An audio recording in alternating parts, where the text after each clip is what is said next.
नमस्कार दोस्तों, मैं राकेश मोहन सिंह और आप देख रहे हैं नेक्स्ट 9 न्यूज पॉलिटिकल बाइट। आप सभी का मैं हार्दिक स्वागत करता हूं अपने खास कार्यक्रम में। दोस्तों, अरविंद केजरीवाल जब इस देश की सत्ता में आए, जब वह आंदोलन कर रहे थे और सत्ता के लिए संघर्षरत थे, तो उन्होंने लंबे चौड़े वादे किए। उन्होंने कहा कि हम देश की राजनीति को बदलने आए हैं, हमें पैसा नहीं कमाना, हमें देश बदलना है, हम लोगों को एक बेहतर जीवन, शिक्षा, स्वास्थ्य ये सब देने आए हैं, प्रदूषण मुक्त दिल्ली देने आए हैं, जाम फ्री दिल्ली देने आए हैं। तमाम लंबे चौड़े वादे किए और दिल्ली की जनता ने उनको ऐतिहासिक बहुमत भी दिया और ऐतिहासिक बहुमत देते हुए सत्ता के शीर्ष तक भी पहुंचाया।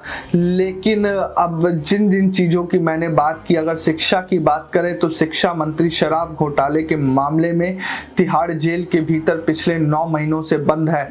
स्वास्थ्य की बात करें तो मंत्री सत्येंद्र जैन हवाला के मामले में जेल में बंद थे। उसके बाद मेडिकल ग्राउंड्स पे उनको अंतरिम जमानत दी गई।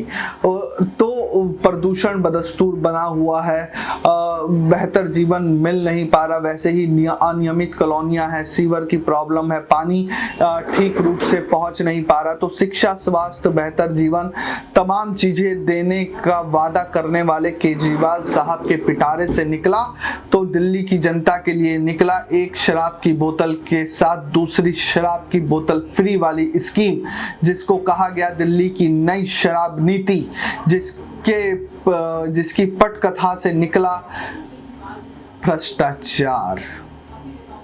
यही निकला अरविंद केजरीवाल के पूरे संघर्ष से।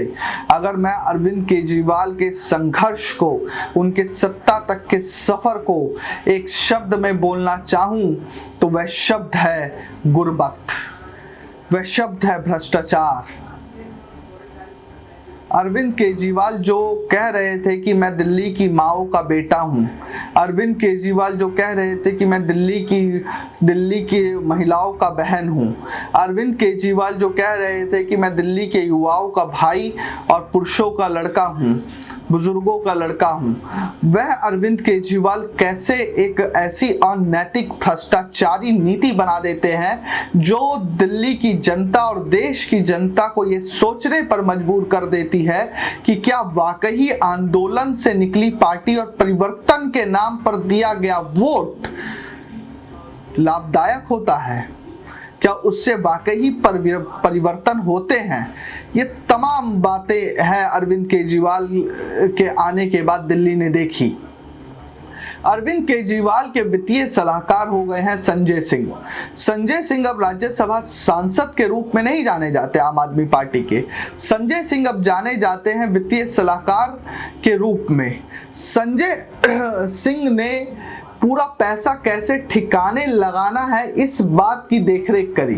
संजय सिंह को शायद अंदाजा था कि कैसे पूरा जो भ्रष्टाचार का पैसा आएगा उसको ठिकाने लगाना है।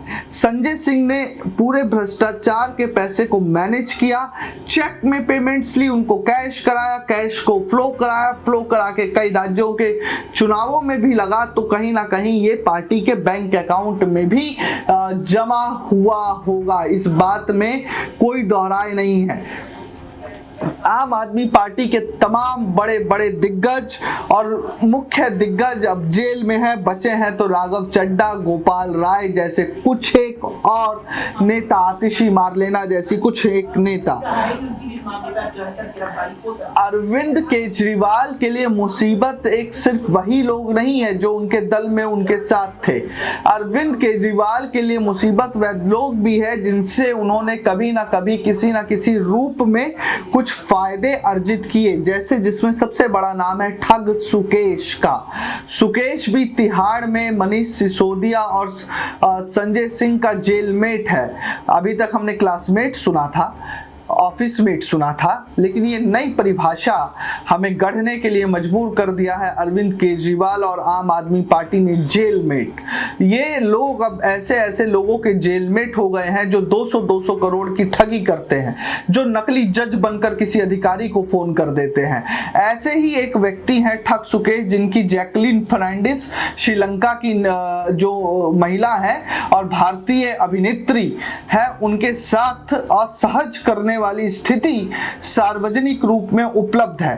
ठग सुगेश ने यह दावा किया था कि जो संजय सिंह है वही सारे पैसे की लेन देन करते थे, यानी अरविंद केजरीवाल को पैसों को लेकर सबसे ज्यादा भरोसा संजय सिंह पर ही था। ऐसा हम नहीं कह रहे, ठग सुगेश की चिट्ठी कह रही है, जिसको सीबीआई ने अपने संज्ञान में लेते हुए जांच भी शुरू कर दी है।